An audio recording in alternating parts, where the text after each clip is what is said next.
Good afternoon, everyone. I think we'll just wait just a couple more seconds for people to join. I see people are still coming in.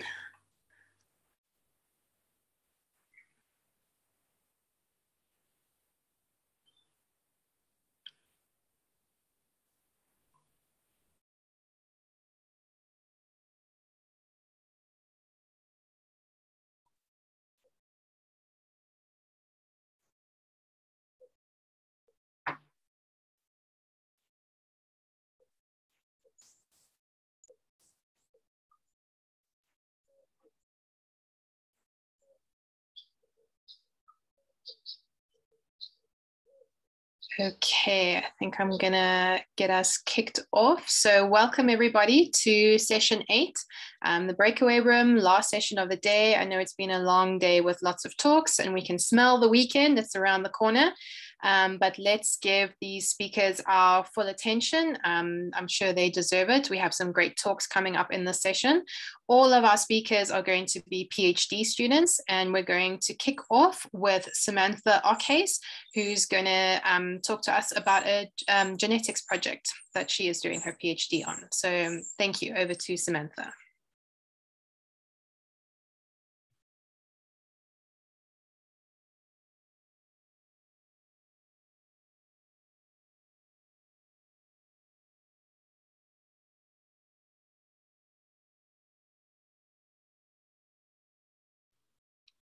There's no sound. And recreational keyboard physiology.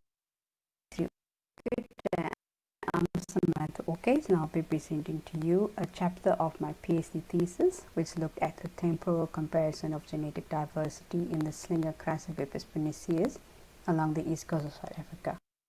The slinger is the main target species in both the commercial fishery and the recreational keyboard fishery of KwaZulu-Natal and the southern Mozambique.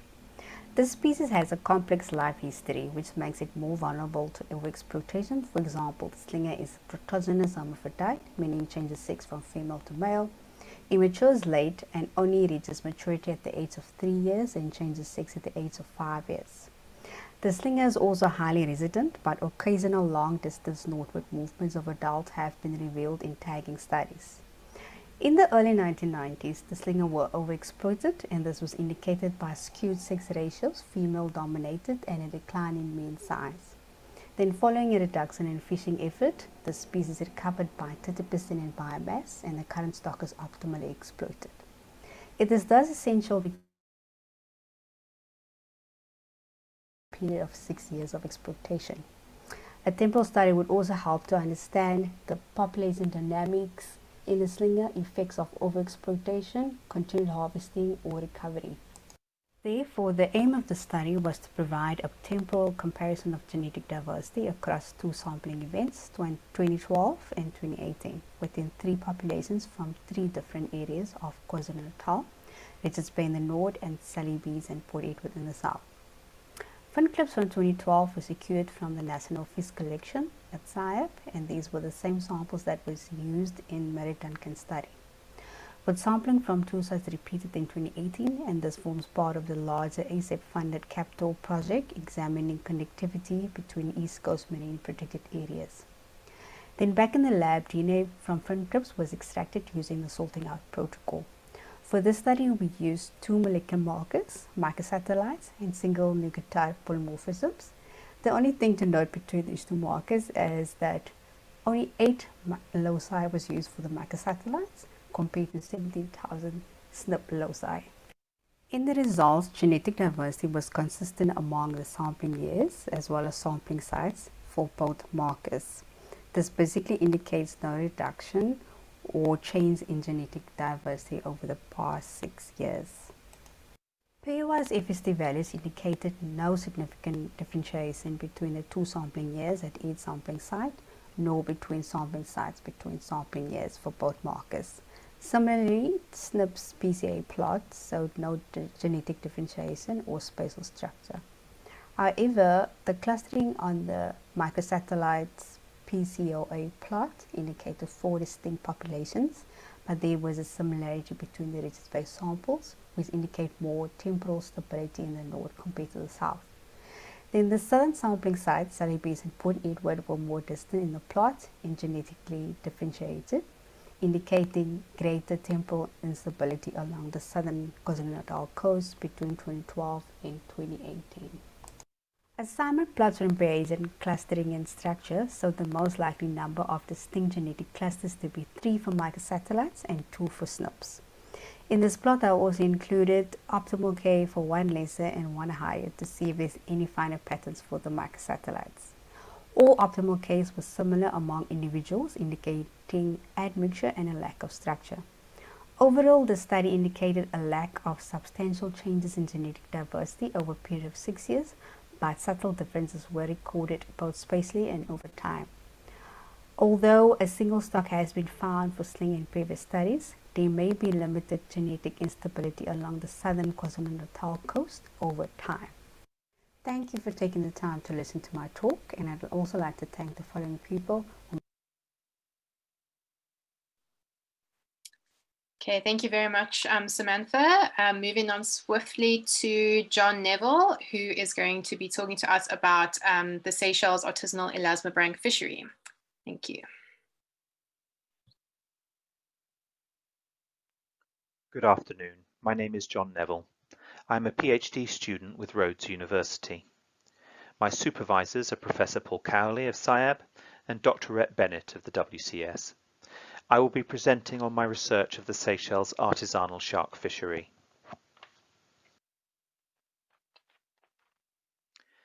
Seychelles artisanal fishery has great socio-economic importance in terms of food security and employment. Sharks play a key ecological role in maintaining the productive marine ecosystems that support fisheries. Effective shark fishery management is therefore essential to support the broader artisanal fishery. The fishery was monitored for a total of 64 months, yielding more than 22,000 sharks from 22 species. The 10 most common species constituted nearly 99% of the catch. Sharks are caught as bycatch, but are also targeted with short anchored long lines and illegal gill nets. Morphological models were developed using regression analyses between interdorsal space and total length. The relationships were found to be very close, with R² varying between 0.95 and 0.99. Such accurate models enabled the incorporation of all carcasses, intact and dressed, into the overall analysis. I will now present a summary of data for a few species to outline the strategic overview obtained. This slide depicts data for the grey reef shark. The top right graph shows catch by sex through time. The catch is consistent throughout the year, reflecting the coastal and shallow water ecology of the species. Notable is the progressive decline in the number of larger sharks, i.e. over 140 centimeters long, being caught. The data plot bottom right shows the mean embryo size by month of pregnant females, indicating an extended pupping season from April through to November, with peaks at the beginning and end of that period. Here we have the datasets for the spot-tail shark.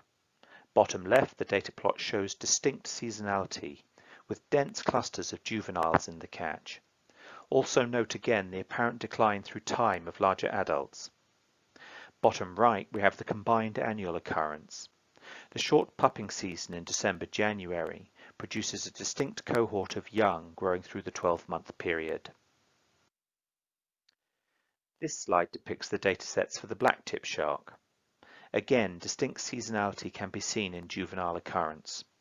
The juvenile catch is high, and there is a trend of decreasing numbers of larger shark in the catch. Pupping takes place in April.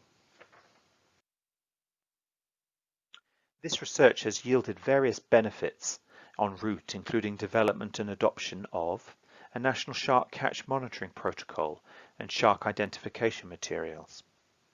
It has supported the elaboration of the second Seychelles Shark Plan and the ongoing undertaking of CITES non-detriment findings. A summary of salient points. Seasonality is spread throughout the year. This is true for other species too, e.g. the scalloped hammerhead pups July to August, bull sharks October to November, etc. Therefore, specific temporospatial closures will not realise broad multi-species benefits. The majority of sharks caught are juvenile, and this is predominantly by illegal gill netting. Seychelles has limited monitoring, control and surveillance capacity. Therefore, any management measures proposed must be simple in form and pragmatic in nature.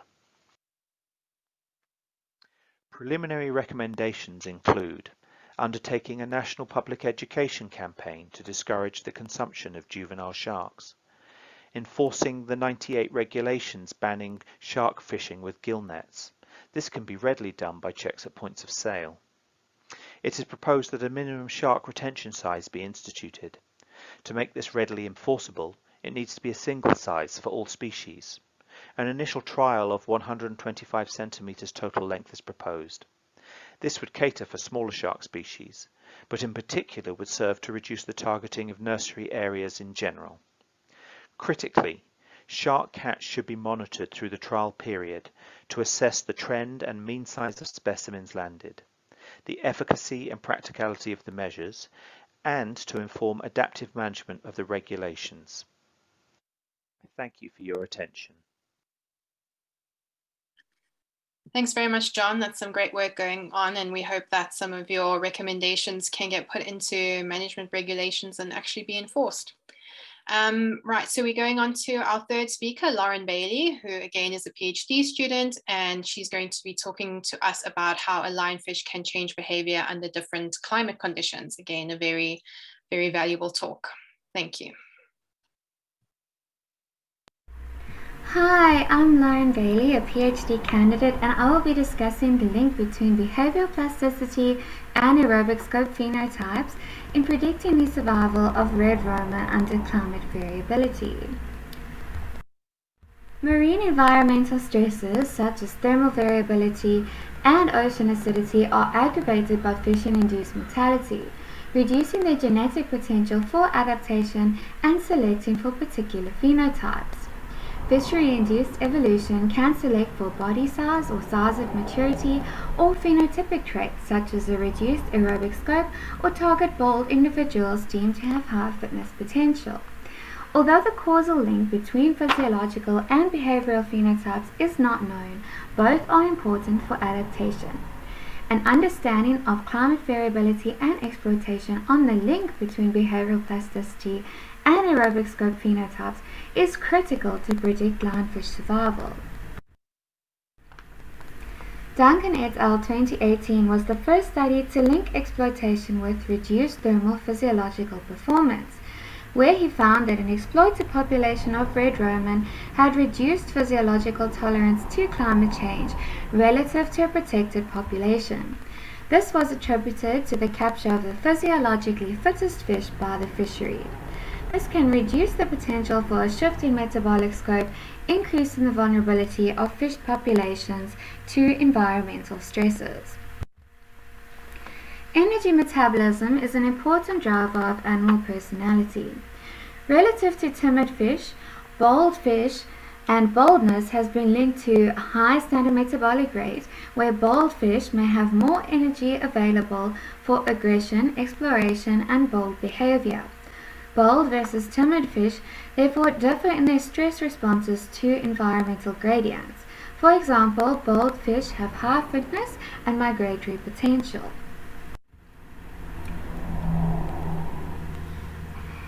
Energy-expensive environmental changes may mediate the relationship between behavior and physiology by unmasking behaviors or altering personality with temperature. Survival to climate change is therefore dependent on flexibility in behavior or behavioral plasticity. A rodent study by Breakaway et al. 2018 was the first study to suggest that aerobic scope may provide scope for behavioral plasticity. This is a crucial pioneering link, given that aerobic scope and behavioral plasticity are the most important climate adaptive responses to climate change, and both traits are under selection by fisheries. My aim is to evaluate the impact of climate variability on the link between behavioral plasticity and aerobic scope phenotypes in red roma. In Chapter 1, I will measure changes in energy expenditure to thermal variability in temperatures mimicking variability experienced in the home range of the species. In Chapter 2, I will relate aerobic scope to behavioral types and measure how this changes with temperature, otherwise termed behavioral plasticity. In Chapter 3, which I will not be discussing today, I will compare the competitive advantage of different phenotypes. I used intermittent flow respirometry to measure aerobic scope in the Roman. Individuals were divided into high performers, intermediate performers, and low performers. Individuals significantly differed in aerobic scope at 16 degrees and 21 degrees. Multi-trait behavioral tests were used to determine individual behavior. Individuals were divided into isolation tanks and activity was recorded on video. TalkTrack was used to calculate the percentage of area explored over the total tank area. Boldness was calculated as the time spent in the novel object zone relative to surrounding zones, and aggressive responses to a mirror were also recorded to determine individual aggression. Aggression, boldness, and activity were positively correlated. Individuals were divided into 3 groups, namely bold high performers, bold intermediate low performers, and timid intermediate or low performers on a cluster analysis. Bold high performers had significantly higher plasticity relative to other phenotypes. You can see that in the red over there, behavioral plasticity on the y-axis. In conclusion, behavioral plasticity varies with aerobic scope under thermal variability. Bold high performers have the greatest thermal resilience to climate change. Well-placed marine protected areas may therefore have a positive impact on the physiological tolerance of species by protecting the behaviorally and physiologically fittest individuals and allowing them to reproduce. Great, that was a great talk. Thanks very much, Lauren. And we're moving on from fish to bathymetry and looking at bathymetry as a tool for marine spatial planning from Tamsankwa Wanda. Greetings to all attending the Student Symposium. My name is Tamsanga Wanda.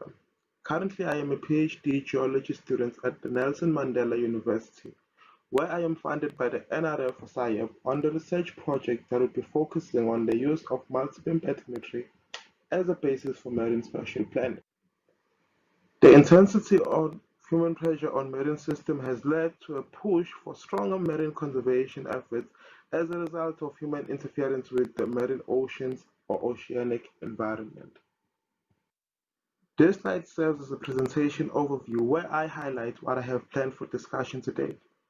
We will have a look at the intended area of study, a brief explanation of the tool that will be used to map the seafloor, how its use will aid in marine spatial planning, and then lastly, we will look at the aims and objectives of this study.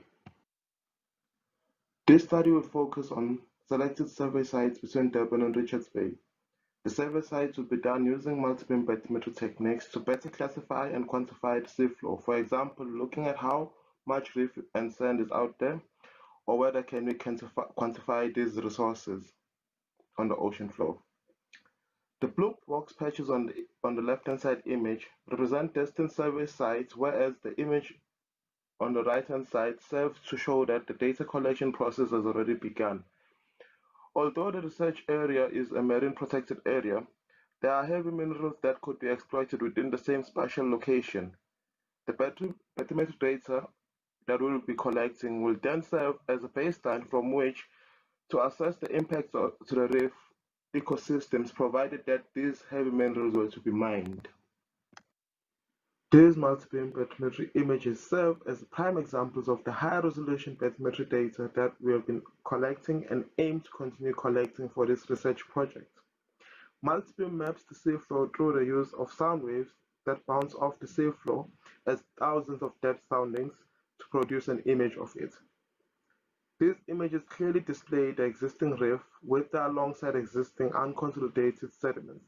And with these images, I look to highlight how multiple bathymetry mapping of the seafloor can be an essential tool to marine spatial planning.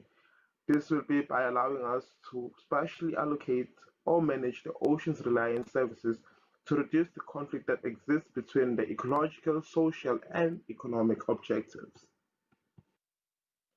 With the world's ever-growing population and increasing reliance on the ocean services, which themselves may conflict one another, a need for marine spatial planning within South Africa's ocean space emerges to balance sustainably the economic growth, ecological, and social objectives.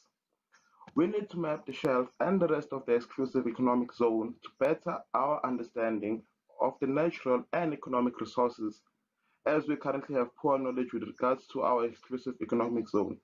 South Africa shouldn't rely on mining companies or even researchers for bathymetry data, but the government itself should drive a systematic mapping effort on a national scale that can be used towards understanding and quantifying what our exclusive zone has.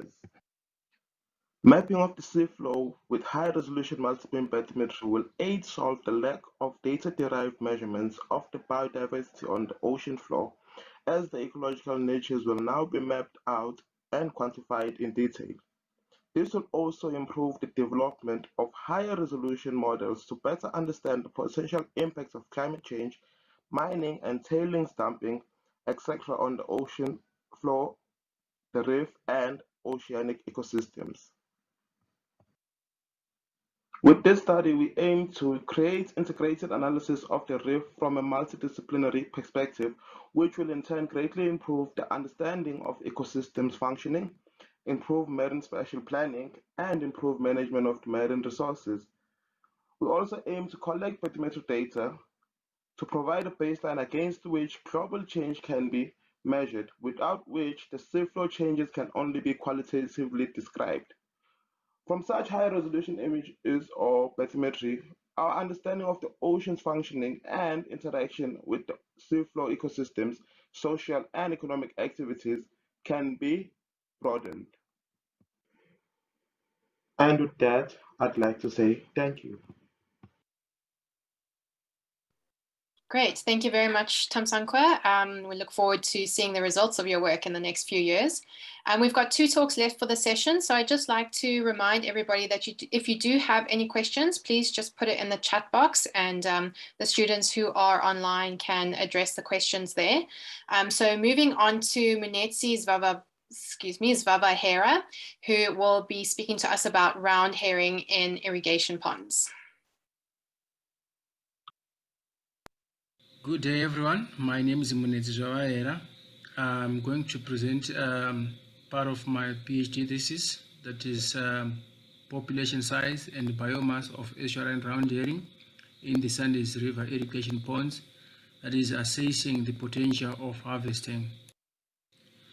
Fish species that are smaller than 20 centimeters when mature are widely harvested and consumed as a source of essential nutrients across the world. However, the exploitation of such small fish species in South African inland fisheries is generally missing or unknown. And the aim of this research was to determine the absolute population size of Geochrysella as well as the biomass, and investigate the potential for sustainable small-scale harvesting.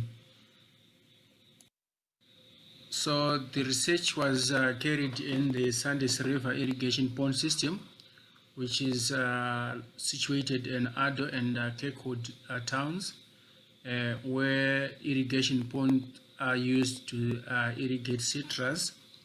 And the system comprises of approximately 390 irrigation ponds, which do vary in size, depth, and also age, amongst other traits. So fish species are brought to the ponds by irrigation water, which is coming from the Interbasin Water Transfer Scheme via Darlington Dam. And Geochrysella estuaria is one of those species that are brought to the ponds by irrigation water. And Geochrysella estuaria is predominantly an estuarine species. However, this species was introduced deliberately as fodder for angling species in Darlington Dam. However, now the Inter-Basin Transfer Scheme has accidentally flushed the Geochrysella downstream and also to the ponds. Chemical parameters were measured at each pond using an aqua probe, and fish were caught using a 30-meter by 1,5 side net, with each hole covering 300 square meter for 4 minutes. And a depletion method was used where each pond was seined intensively within 48 hours. A total of 6 ponds were seined, and the first set containing 3 ponds was seined 16 times with no replacement, and the second set was also seined 32 times with no replacement. All the fish were identified, counted, and weighed. Non-target species were returned into water immediately. And now the population size and biomass estimates were obtained by analyzing changes in catch and weight with each successive depletion using Leslie depletion model in R software. Catch size, catch weight, cumulative catch and cumulative weight are varied among the ponds, and by analyzing changes in the catch size, the predicted population size ranged from 914 to 35,013 per hectare. And also by analyzing changes in catch weight using Leslie depletion model, the predicted biomass ranged from 2 kilograms to 40 kilograms per hectare. And from the 6 ponds that were assessed, the smallest pond was 0,435 hectares, and it produced a biomass of 0,2 per hectare. And the estimated total biomass from 390 ponds in the Sunday system gave a biomass of 295 kilograms during the period of September, which was sampled. Now, considering South Africa has approximately 3,500 small impoundments that are less than 10 hectares, it may be deduced that a large biomass of small fish species may be produced that can sustain or that can support small-scale harvesting. Despite Geochrysella estuaria being the dominant fish species in the Sandys River irrigation system, its biomass cannot sustain or support a commercial fishery, but probably can be used to supplement the diet of poor communities. However, there is need for further research to determine how long the populations will take to self-replenish after harvesting at different harvesting pressures. I would like to thank NRF and South African Institute for Aquatic Biodiversity, University of Fort Hare, SAIAB for funding, the Sandys River citrus farmers, and all the people who accompanied me for field work. Thank you. Thank you very much, Munetsi. Okay, we're on to our final talk of the session, and that's going to be from Casey Broom, who is going to talk to us about functional responses of endemic fishes.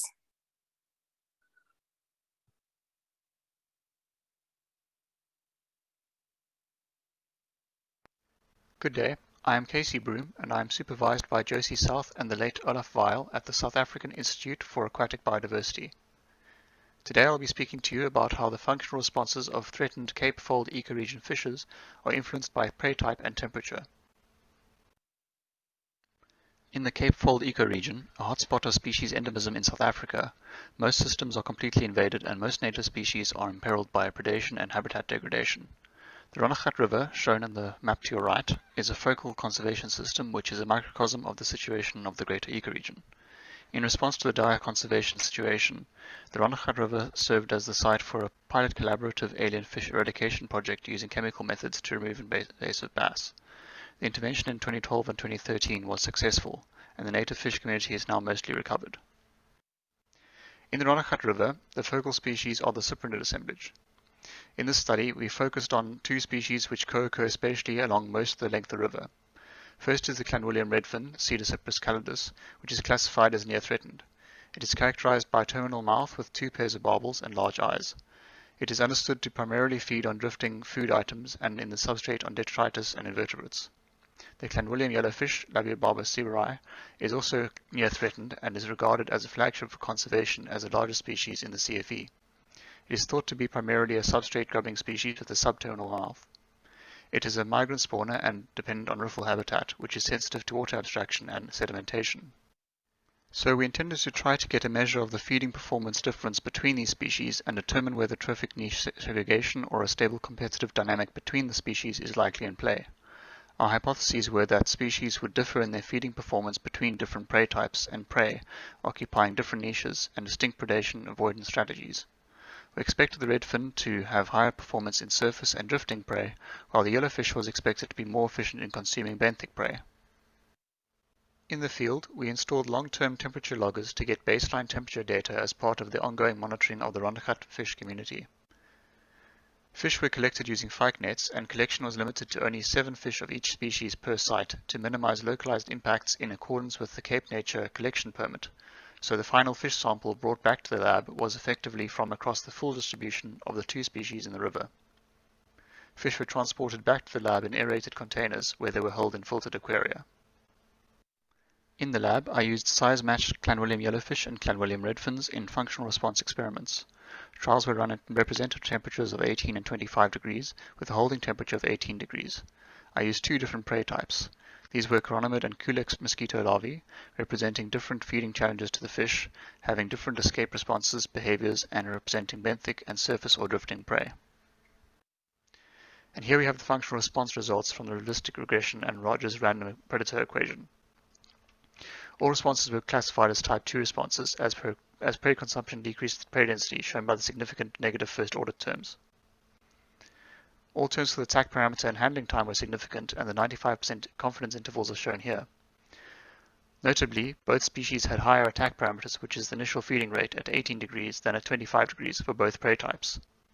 Finally, prey handling times were also much more variable in the redfin than the very consistent lower handling times of the yellowfish. Putting all this together, here are the functional response curves. In blue we have the yellowfish, and in red is the redfin. On mosquito larvae on the left, the yellowfish was the overall better performer, with slightly higher performance at 18 degrees. The redfin had a very high initial consumption rate on this prey type at 18 degrees. On chironomid prey, the yellowfish was again the better performer at both temperatures. As you can see, as higher prey densities are reached, the yellowfish feeding performance starts to diverge from the redfin for both prey types. Our main findings were thus that the Clanwilliam yellowfish outcompeted the redfin in almost all contexts with higher maximal feeding rates. The temperate shared origin of these species and an average temperature of 19 degrees in the Ronnegat River seems to be the reason for generally higher performance at 18 degrees, contrary to expectations of high performance at higher temperatures based on metabolic theory. Higher attack parameters in the redfin may reflect some sensory advantages they may have in the search phase. Redfin handling times varied more with temperature and may reflect thermal sensitivity. So in conclusion, the Clanwilliam yellowfish was indeed better adapted to feeding on benthic prey, but surprisingly also outperformed the redfin on drifting or surface-oriented prey. We suggest that this species is better able to exploit high prey densities as a part of a suite of characteristics that enable it to undergo spawning migrations, requiring high nutrient uptake to be directed to reproduction. Both species are likely to be resilient to climate warming as they are still able to perform at higher temperatures. However, the yellowfish has been flagged as highly vulnerable to increased temperatures through the effects of those temperatures on drought and water abstraction, leading to loss of spawning habitat. In addition, climate change and anthropogenic effects may affect sensitive invertebrate taxa that both species require for feeding. And that will conclude my presentation. I'd just like to acknowledge SAIAB and Rhodes University, my supervisors, reviewers, and the Environmental Biology of Fishes editors who provided helpful comments, as well as funders, lab mates, and the local authorities and landowners for allowing us to carry out this research. Wonderful. Thanks very much, Casey. And thank you very much to all of the speakers in the session. We had quite a nice variety of talks and some really interesting ones. So we're going to have a few minutes for questions, but before I dive into that, please remember that you need to return to the main room where we can vote for the best speaker before we wrap up for the day. So please don't forget to return to the main room after this. And we have about 3 or 4 minutes for questions. So is there anybody who wants to ask any of the students any questions?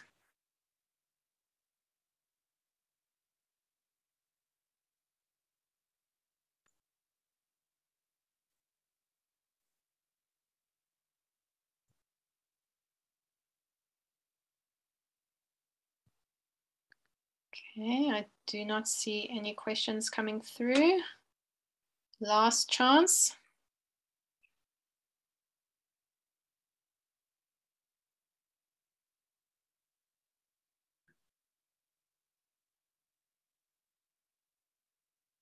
Okay, with that, I think I'm going to close the session. Thank you so much, everybody, for attending, for all the speakers, and please remember to return to the main room. Thank you.